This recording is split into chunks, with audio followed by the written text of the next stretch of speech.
नमस्कार सांग मैंने आपण मानु समस्त को मो स्टोरी चैनल स्वागत। चलतु कहानीटे शुणा गरीब झीर धनी हेबा आशा। सतरे कौन गरीब झीटे धनी हो पार आउ केमिति हो पार कहानी को आरंभ शेष जाए शुणु। कहीं केजाणी बापा माँ मालती बोली नाम देइथिले भावीदेले मालती को घृणा लगे जेमिति घृणारु हिंसा सृष्टि हुए। आउ मालती ता जन्म एवं ता भाग्य को मध्य भारी घृणा करी बसे। ता सांग प्रतिमा बेस बड़ घर झील 7 खंड मौजार जमीदार नरेंद्र सेनापति झील से।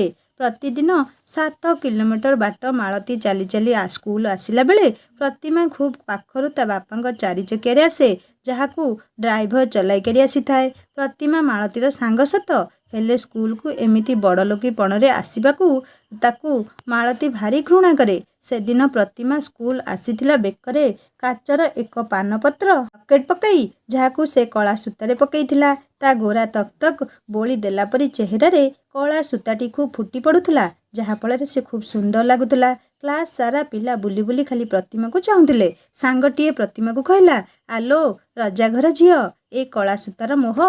प्रतिमा हसी दे कहला हाँ लो सांग कला सूता देखिले मोर मन कहीं उंके उठे। ए कला सूतार प्रेम कौन सुनारे मिलिबो देखुनु मो गोरा देह को कला सूताटी केमिति मानुची। सांगटी हसी हसी प्रतिमा को कहला नजर करदेबे लो सांग। प्रतिमा भी हसी दे कहला नजर हेब नाही बोली तो ए कला सूतार मोह जहाकू मो माँ पिंधाई देइची। मालती पछ बेंच बसी एसबू कथा शुणी ता मनरे भारी घृणा आसुथुला हेले काहाकू किछि कहिबा पाई ता भितरे साहसटिए नथिला। रातिरे घरे सोई पाला नाही मालती। ता आखि आगरे खाली प्रतिमार सुंदर मुह एवं ता कला सूतार लकेट देखा जाउथुला।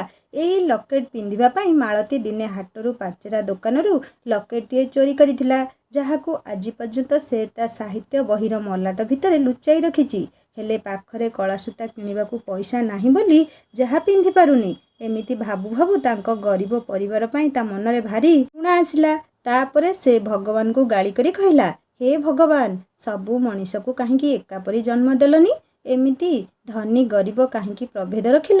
आमे एते गरीब जे दी ओली 2 मुठा खाइबाकू पाउनाहु। सेथिरे कला सूताटे किनिबाकू मोर भारी इच्छा। स्कूल दरमा जेउठी दिया होई नाही सेठी कला सूता किनिबाकू पैसा केउठू मिलिबो।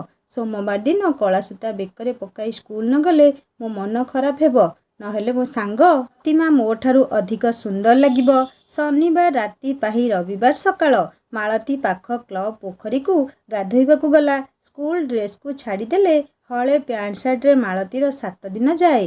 तेणु रविवार दिन बेकरे बोउर लुगा को बांधी निज स्कूल ड्रेस सहित प्रतिदिन पिंधुवा फ्रॉक को सफा करी ताकू पोखरी हुड़ारे सुखई दिए एवं फ्रॉक टी सुखिबा पर्यंत मालती पानी भितरे गाधो थाए। एते समय गाधोइबार कारण सफा करिथिबा ड्रेस टी सुखिले ही से पिंधि घर को फेरिबो। एई परिस्थिति ही ता पई एक घृणार परिधि हेले मध्य ए अवस्था तार अभ्यास रे पड़ी जाई थाए। मालतीर ड्रेस सुखीगला परे मालती पानी भितर उठी ता सुखिला फ्रॉक को पिंधिला एवं निजर स्कूल ड्रेस को धरी घर को बाहरिला बेलकू अण तुठरू पाटी शुभिला अरे रतना बेकरू से कला सूताटा काढ़ी फिंगी दे आमर परा अणसुधिया मुंड धोई गाधोइबा परे देहरे सूताटीए रहिले भी आमे छुआ हेबा। चमकी चाहिला मालती ए कला सूता से जहा पाई राति सारा सोई पारिनी जहा हेउ पानी भितरे न पड़ी एई तुठ मुहरे पड़ीची। मालती एणिकी तेणिकी चाहिला चट किना गोटाई आनी हाथ में मुठाई दे आउ थरे सबु आड़कू चाही देई भाबिला रतना भई कि ता माँ देखिनी तो कारण ता बापा को शुद्ध हेउथिला एई अणतुठरे रतना भई आउ ता माँ से तुठ हेउ कि अणतुठ हो कला सूतारे तार काम तुठ अणतुठरू ताकू कौन मिलिबो जे भावना भितरे डेई डेई मालती जाई घरे पहुँचिला। ता खुशी देखी घरे समस्ते आबाकाबा होई अना अनी हेउथांती। मालतीर बो भाबुथांती ए खुशीर कारणटा कौनसी पुओ को भल पाइबा नुहे तो पढ़िला झील नवम रे पढ़िलानी गाँरु 7 माइल बाट जाउछि पाठ पढ़िबा पई तेणु बाटरे घाटरे प्रेम होइनि तो हेले घर लोकंक कथारे मालतीर किछि जायसे नथिला। धन थाउ कि न थाउ से ता राइजरे राणी। एमिति भितरे बोउ तार बाढ़ी देला गरम भातरे गरम गरम कलम शाग भजा। मालती खाइबा बेले मुहटा को केमिति करुथुला से सबु खाद्य ताकू जमारू भल लागुनथुला। मने मने निज भाग्य को जहा घृणा करुथुला। रविवारटारे ता सांग माने आजी केते कौन खाइथिबे କାଲି ସ୍କୁଲ ଗଲେ ନିଜ ନିଜ ଭିତରେ ରବିବାର ଖାଇବା କଥା କୁହାକୁହି ହେବେ। ହେଲେ ମାଳତୀକୁ ପଚାରିଲେ ସେ କ'ଣ କହିବ? କ'ଣ ଏଇ ଭାତ କଳମ ଶାଗ କଥା? ନିଜ ଜନ୍ମ ସହିତ ନିଜ ଭାଗ୍ୟକୁ ସେ ଭାରି ଘୃଣା କରୁଥିଲା। ରାତିରେ ଘରେ ସମସ୍ତେ ଶୋଇଗଲା ପରେ ମାଳତୀ ଉଠି ବସିଲା। ଲ୍ୟାମ୍ପର ମିଞ୍ଜି ମିଞ୍ଜି ଲାଇଟ୍ରେ ଅଧା ଭଙ୍ଗା ଦର୍ପଣରେ ନିଜ ମୁହଁକୁ ଦେଖିବାକୁ ଲାଗିଲା।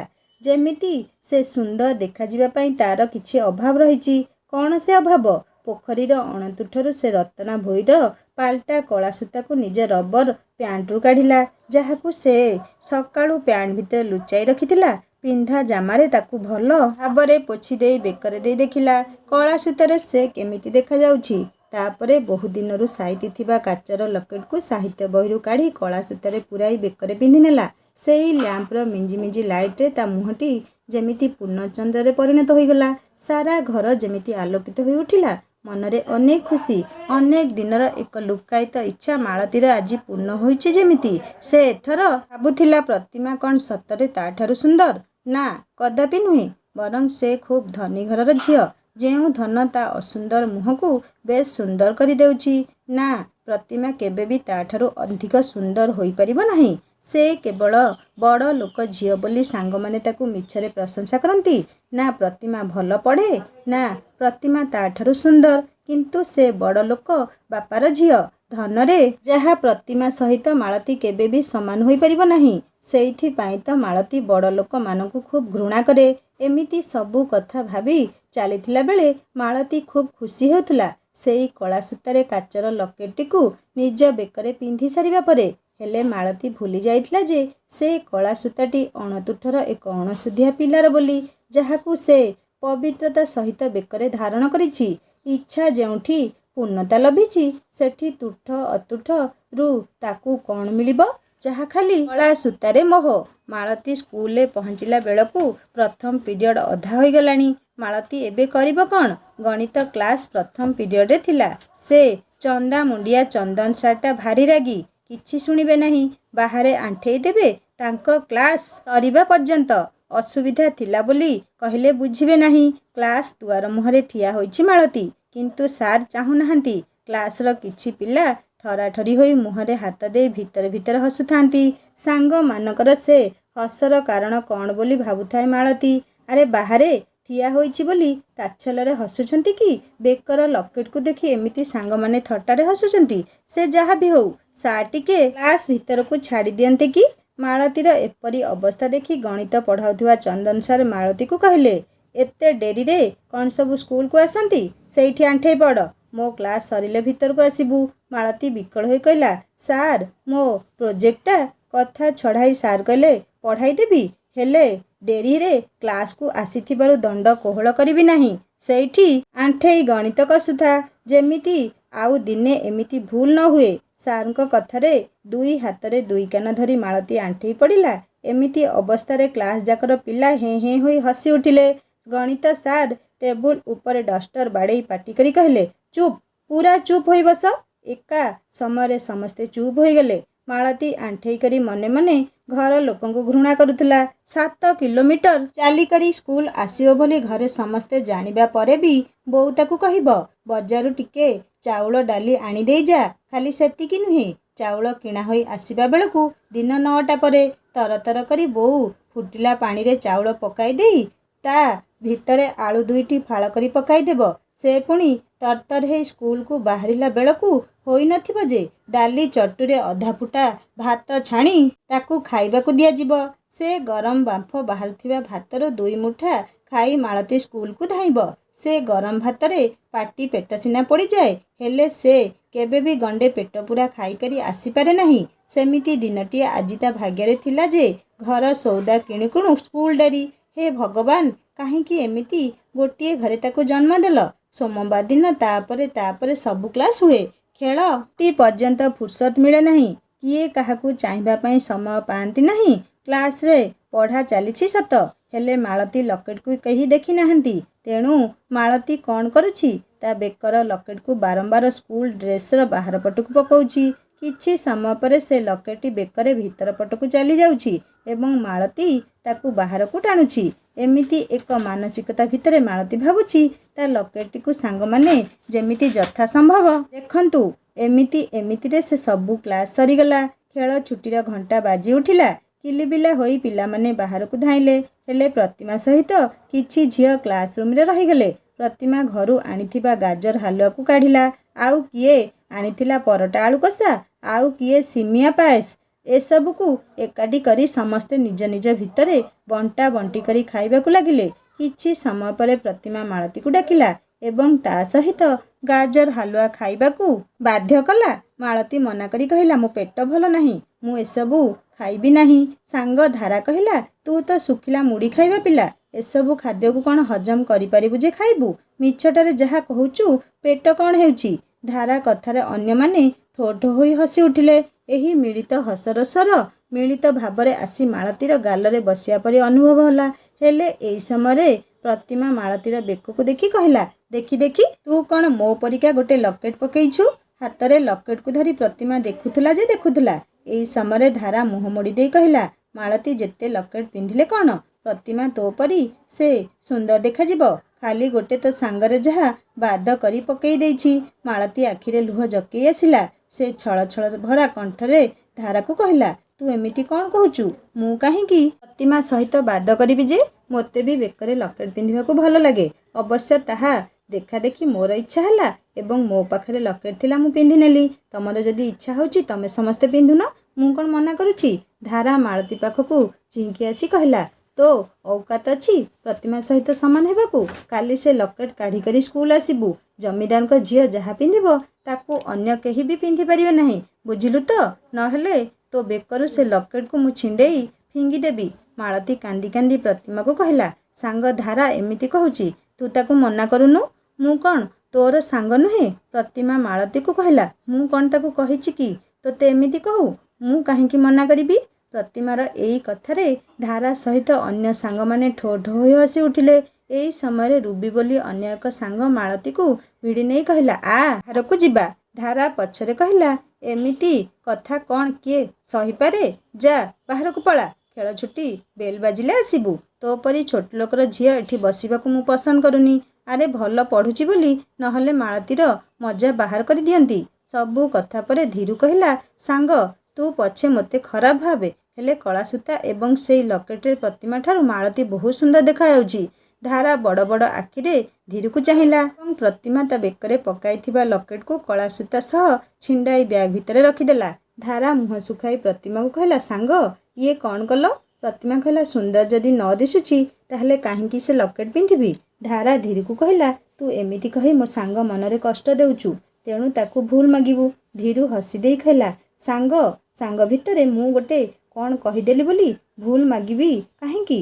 ଧାରା ଆଉ କିଛି କହିବା ପୂର୍ବରୁ ଧୀରୁ ସୂଚାଇ ଦେଲା ଯେ ମୋର ଏତିକି କଥା ଯଦି ତମମାନଙ୍କୁ ଖରାପ ଲାଗିଲା, ତେବେ ତମେ ଯେଉଁ ମାଳତୀକୁ ଏତେ ସବୁ କଥା କହିଲ ତାକୁ କେତେ ଖରାପ ଲାଗିନଥିବ। ଧାରା ତୁ ଯଦି ମାଳତୀକୁ କ୍ଷମା ମାଗିବୁ ତେବେ ଯାଇ ମୁଁ ପ୍ରତିମାକୁ କ୍ଷମା ମାଗିବି। ଧାରା ହସିଲା ଏବଂ କହିଲା, ଜମିଦାରଙ୍କ ଝିଅ ପ୍ରତିମା ଏବଂ ଛପର ନଥିବା ଭଙ୍ଗା ଘରେ ରହୁଥିବା ଗରିବ ଘରର ଝିଅ ମାଳତୀ ଆଜି ରାତିରେ ଘରେ ଶୋଇପାରୁନି। ବାରମ୍ବାର ତା ବେକରେ ପକାଇଥିବା କଳା ସୂତାରେ ହାତ ମାରୁଛି ଏବଂ ନିଜକୁ ନିଜେ ଘୃଣା କରି ଭାବୁଛି, ଆମେ ଗରିବ ବୋଲି ଆମର କ'ଣ କିଛି ସ୍ୱାଧୀନତା କି କିଛି ଅଧିକାର ନାହିଁ? ଏଇ ଯେମିତି କଳା ସୂତାଟେ ବେକରେ ପକାଇଛି ବୋଲି ସାଙ୍ଗମାନେ ଟାହିଟା ପୁରା କରୁଛନ୍ତି। କ'ଣ କରିବ ସେ? ଏ କଳା ସୂତାର ଲକେଟକୁ କାଢ଼ିଦେବ ନା ନାହିଁ? ନିଜ ଖୁସି ପାଇଁ ବେକରେ ପିନ୍ଧିଥିବ। ଘରେ ମଧ୍ୟ ବଡ଼ ଭଉଣୀମାନେ ବାରମ୍ବାର ପଚାରୁଛନ୍ତି, ଏ ଲକେଟ ଏବଂ କଳା ସୂତା କୋଉଠୁ ଆଣିଲୁ? ହେଲେ ମାଳତୀ କହିପାରୁନି ଯେ ଲକେଟଟି ହାଟ ପାଟେରା ଦୋକାନରୁ ଚୋରି କରିଛି ଏବଂ କଳା ସୂତାଟି ଅଣତୁଠରୁ ଗୋଟାଇ ଆଣିଛି। କେମିତି କହିବ? ଏକ ସଂସ୍କାର ପରିବାର ତାର। ଚୋରି କରିବା ମହାପାପ ବୋଲି ତା ପରିବାର ତାକୁ ଶିକ୍ଷା ଦେଇଛି। ସେମାନେ ଗରିବ ସତ, ହେଲେ ଚୋରି ଖଚମିଛ କି କାହାକୁ ଠକି ପଇସାପତ୍ର କି ଅନ୍ୟ କିଛି ଲୁଟି ନେବା ତାଙ୍କ ପରିବାରର ନୀତି ବାହାରେ। ଏମିତି ଏକ ପରିବାରରେ ଜନ୍ମ ହୋଇ ସେ ଚୋରି କରିବ ଏବଂ ଚୋରି କରିବା ପରେ ପୁଣି ମିଛ କହିବ? ନା, ଏ କଳା ସୂତାଟା ଏବଂ ଲକେଟକୁ ସେ ଆଉ ପିନ୍ଧିବନି।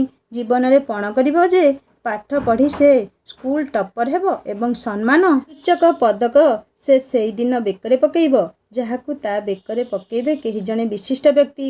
एमिति भावना सरिबा पूर्वरु मालती ता बेकरे पकाइथिबा कला सूता सहित लकेट को भड़किना बेकरु काढ़ी पूर्व परी सेही साहित्य बईर मलाट भितर रखिदेला।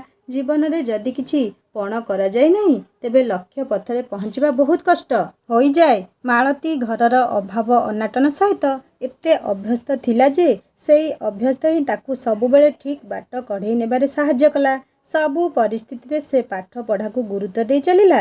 राति पाही सकाळ ହେଲା। सबु दिन परी मालती निजर नित्यकर्म सारी बहीपत्र सजाड़ा स्कूल को जीवा पाई। मालतीर बहीपत्र सजाड़ा देखी ता बो आश्चर्य होई बारण कले स्कूल जीवा पाई। अरे माँ मालती आज 20 टंका जोगाड़ करी हेलानी बोली घर को सौदा किणा होई पारिला नहीं। खाली पेटरे केमिति जे स्कूल को जीवु बोली बाहरीचु। मालती बहीपत्र सजाड़ू सजाड़ू कहिला ए गरीबपण निजर अभाव एवं भोक पेटर इतिहास कौन स्कूल बुझीब। स्कूल नगले आबसेंट पड़िब एवं क्लास रे आज जहाँ पढ़ाब काली आउ थरे किए पढ़ेब। खाली पानी ग्लासटे ढक ढक करी मालती पी देई तरतर होई स्कूल को बाहरी गला। मनरे मध्य भय थिला जे जेमिति ठीक समय से जाई क्लास रे पहुँची जीव नचेत गणित सार आउ थरे दंड दे पारंती। मालतीर स्कूल जीवा बाटरू मालतीर बोऊ एक लयरे चाहिथिले। पिंधा पणतरे आखिरु लुह पोछि कहूथिले हे प्रभु झीटा मोर खाली पेटरे स्कूल को गला भोकिला पेटरे की पाठ पढ़िब से। आज ठीक समय मालती स्कूल पहुँची जाइछि। स्कूल प्रार्थना सभारे मध्य जोग देइछि हेले कौनसी कारणरू आज गणित सार को क्लास नेबाकू आसिले नहीं। बरं तांको प्रतिबर्दले अन्य सार आसी कहीदे गले समस्ते जेमिति श्रृंखलित होई जे जहाँ रफ खातार 10टी लेखाएं गणित करने पाई। गणित सार जेतेबेले आसिबे से देखिबे श्रेणी गृह रे शिक्षक नथिले को छात्र छात्री बा श्रृंखलित होई बसिबो। जीए भल पिला थिले से सबु निजर रफ खातार गणित कसिले।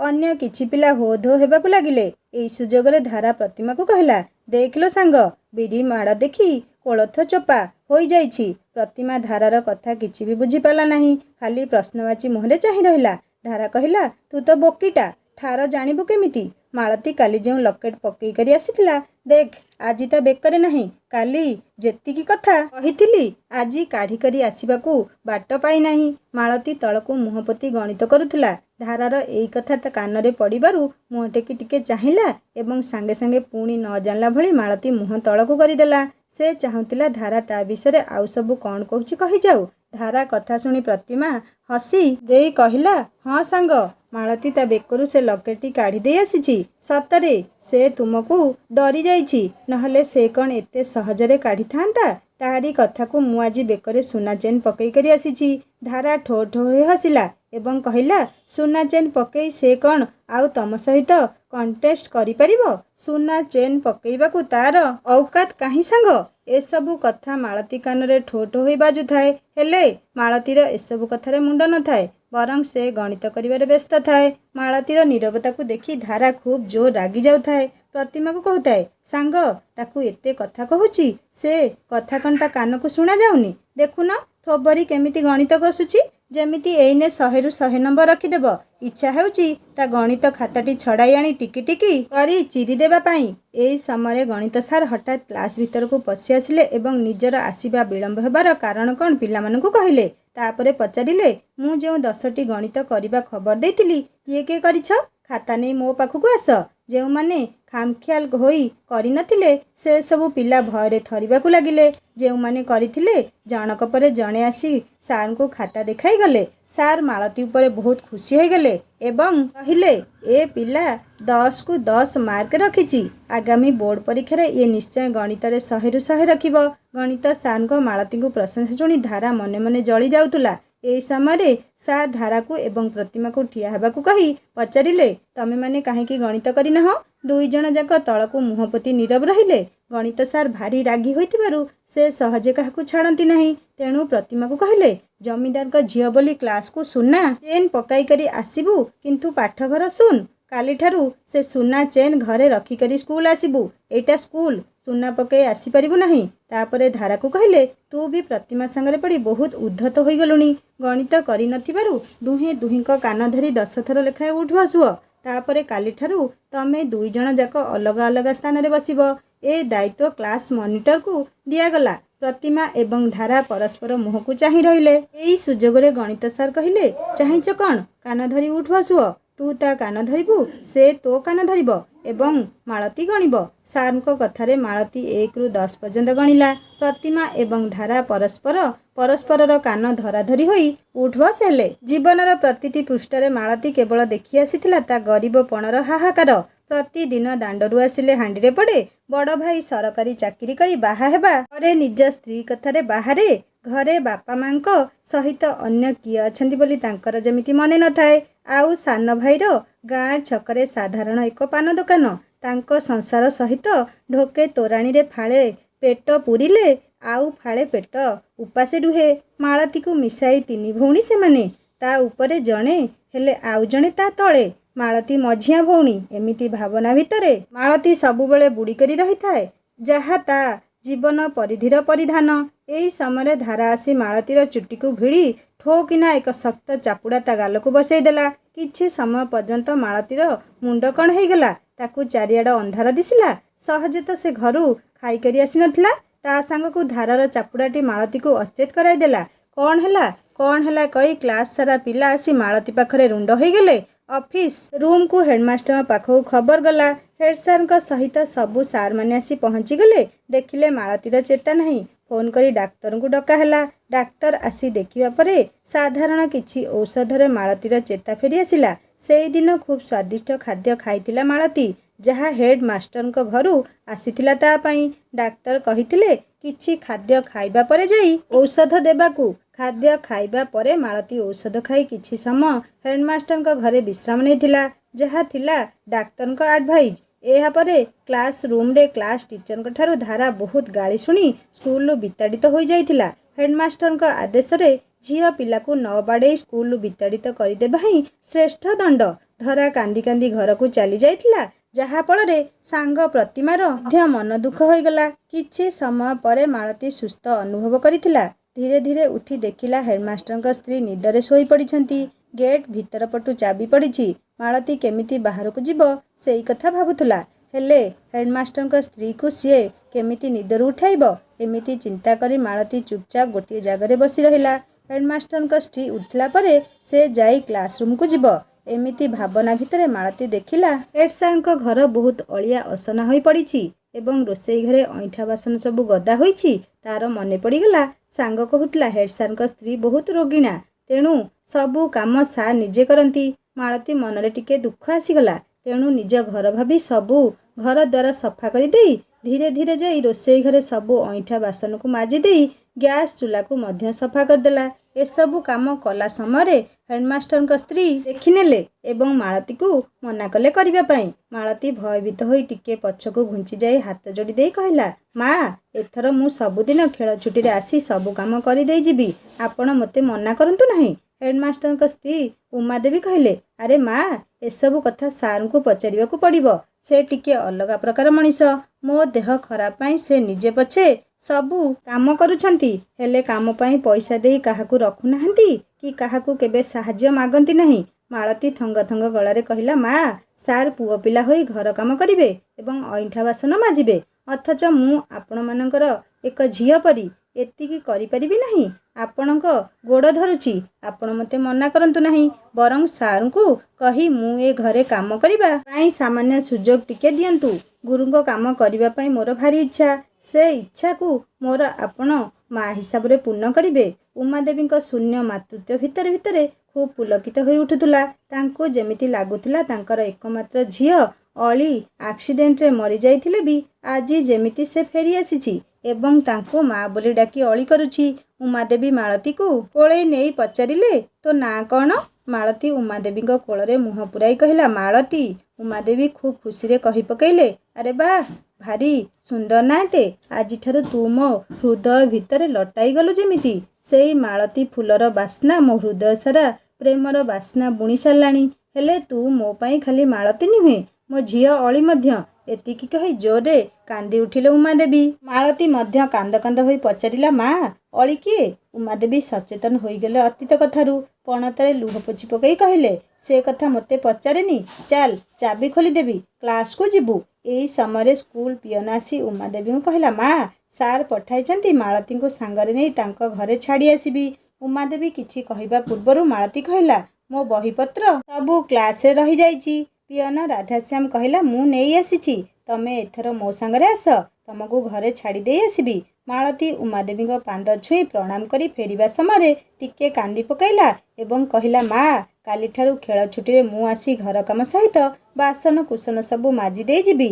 ଆପଣ ମୋତେ ଏତିକି ସୁଯୋଗ ଦେବେ ଗୁରୁଙ୍କ ସେବା କରିବା ପାଇଁ। ରାଧାଶ୍ୟାମ ସାଇକେଲ ପଛପଟେ ବସିବା ପୂର୍ବରୁ ମାଳତୀ କହିଲା, ଆପଣ ମୋତେ ଅଧା ବାଟରେ ଛାଡ଼ି ଦେଇ ଆସିବେ, ନହେଲେ ଆମ ଘର ଲୋକ ପଚାରିବେ କ'ଣ ପାଇଁ ତୋତେ ଜଣେ ସାଇକେଲରେ ଛାଡ଼ିବାକୁ ଆସିଲେ, କ'ଣ ହୋଇଛି ତୋର?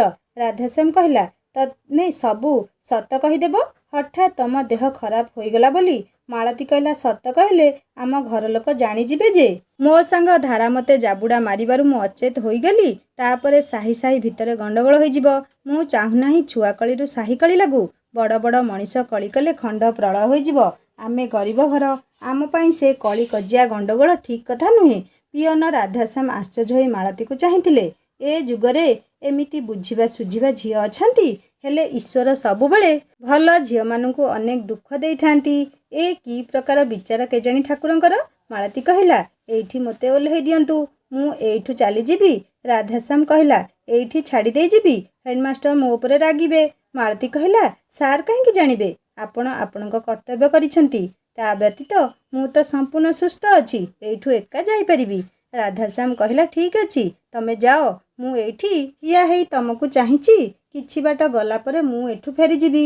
ମାଳତୀ ରାଧାଶ୍ୟାମକୁ ନମସ୍କାର କରି ସେଇଠୁ ଧୀରେ ଧୀରେ ନିଜ ଘର ଅଭିମୁଖେ ଚାଲିଗଲା।